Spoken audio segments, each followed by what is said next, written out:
खाजगी सावकारांच्या संदर्भात दोन प्रकार आहेत. एक लायसन्स्ड खाजगी सावकार आहेत, बाकी अवैध सावकारी करणारे आहेत. अवैध सावकाराचे तर सगळे जे काही त्यांनी दिलेले कर्ज आहेत ते अवैधच आहेत. त्यामुळे त्या संदर्भात आमची अपील असेल की जर अशा प्रकारे कोणाला प्रताडित केलं जात असेल तर त्यांनी तक्रार करावी. आम्ही तक्रार घेऊ आणि त्या सावकारावर कारवाई करू.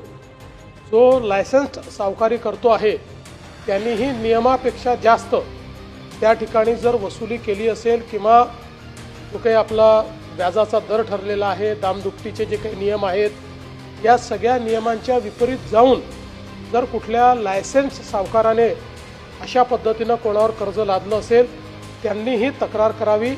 आम्ही कारवाई करून नियमानुसार त्या ठिकाणी त्यांना पूर्ण रिलीफ देऊ आणि अशा प्रकारे चुकीचं जर काम कोणी करत असेल तर त्यांचा सावकारीचा लायसन्स देखील रद्द होईल आणि फौजदारी कारवाई देखील त्या ठिकाणी करण्यात येईल.